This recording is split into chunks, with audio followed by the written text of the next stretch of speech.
Hey everybody, welcome. It's Andrew Ainsworth Golf Academy here. As always, thanks for watching the video today. I do appreciate it. So, as a teaching professional, when a customer comes in for a golf lesson, this is normally what happens. I say to them, how's your game going? And they'll often reply with this answer. How's my game going? Well, I'm playing pretty well at the moment. My irons are pretty solid and my short game's good and I'm scoring pretty well. But the one club that's really giving me problems is the driver. It just seems to be inconsistent. You know, it goes to the right quite a bit and I hit the odd pull shots and I'm just not hitting enough fairways. So, if that sounds familiar, you need to stay tuned and watch this video. What I want to talk about here is how drivers sometimes can give a lot of inconsistency. This is a complete generalization, but most of the golfers I teach who are right-handed will tend to lose the ball out to the right. And we know there are some great drivers on the market which can counteract that, either with the head being slightly closed or more weight in the heel, all that sort of stuff. But it still seems to be a continual problem for a lot of golfers that they're not finding enough fairways. So I thought this is a wonderful chance for us to talk about the new Ping G400. And what I've got here is I've got a 3-wood, which standard loft is 14.5 degrees. I've cranked it right down to 13.5 degrees. And what I want to see is how well does this club perform if you were playing on a course where it's pretty tight, you don't mind giving up a little bit of yardage, but you just want to find fairways. So it's a kind of a combined video of having an option of something else to hit off the tee and also seeing how this Ping G400 performs. So let's get over in the hitting area, hit some shots and see how we get on. So before we get into the hitting of this beauty, let's give you a little bit of tech spec on this. Ping G400 3-wood, we've got this miraging steel face. This is all about helping with ball speeds, getting the ball to come off there a little bit faster. It's quite a thin face which propels the ball off there. We've got the turbulators, we've got the 4 turbulators on top here which have been thickened up a little bit from the G30 and the G. All about aerodynamics. We've got this titanium weight at the back which they can sort of dial in the backspin rates and affect the centre of gravity, launch angles. I've got this set in a 13.5 degree loft. It's 43 inches long. It's 181 cc capacity, size of head. The lie angle of 56, for any of you who are probably wondering what it is. Not that many of you, but you never know. And we've got a swing weight around about D1. Now I've got this fitted with the Tour 75 shaft. It's in stiff, it's 70 grams in weight, and it's a low to mid launching shaft. There are lots of different shaft options available, and if you're wondering why I'm looking away here, I'm just looking at a chart on the wall. There are some aftermarket shafts you can fit. The standard shafts is the Alta CB, the counterbalance shaft, and the Tour 65 and the Tour 75 can be fitted in this.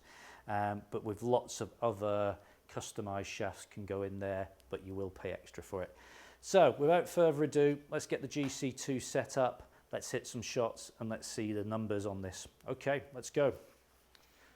Right, let me explain which hole I'm on. I'm on the second hole at the Brabazon, the Belfry Golf Club, where they used to play the Ryder Cup back in the day.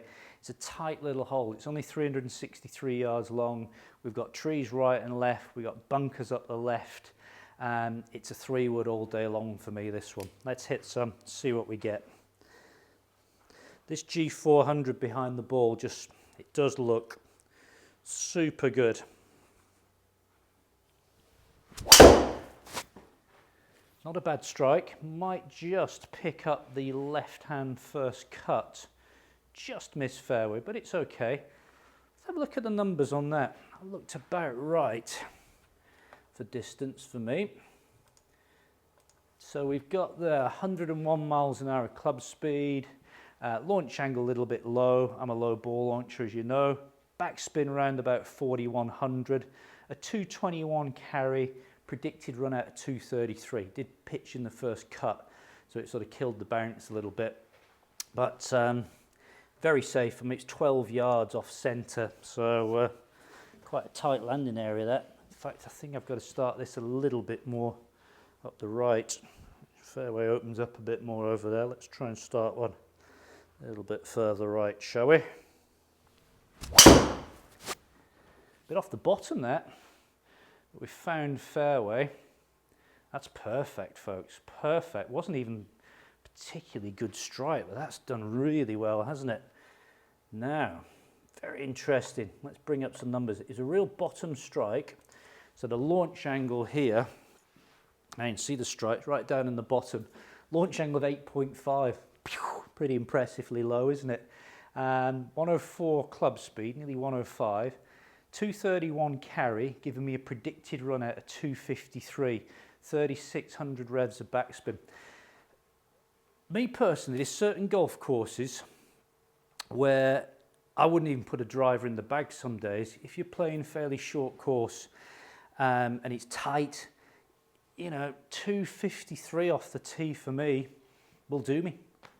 Really will do me. And then, you know, you get the driver out and you go for a big one and, you know, you lose one to the right, you're out of bounds or whatever. So I think a lot of golfers are potentially missing a trick here. With these strong 3-woods these days being so powerful, I get guys and girls in here who are really struggling with driver physically and mentally.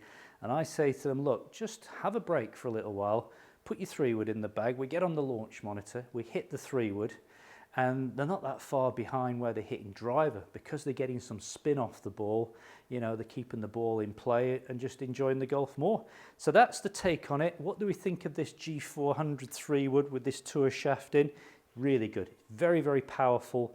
I wouldn't fancy hitting this off the deck set up at 13.5 unless I had a really good lie or I wanted to flight it extremely low. But it's a beauty. I've got the stretch in as well, which I want to compare it to, stretch 3-wood. But definitely if you're looking for a power 3-wood, G400 set up to 13.5, excellent. Thanks for watching. Post your comments down below. Please subscribe to the channel. I'm trying to grow my channel at the moment, and the only way I can do that is with your help. So please subscribe, and doing a little thumbs up really helps as well. So that's it. Thanks for watching, and I'll be back soon.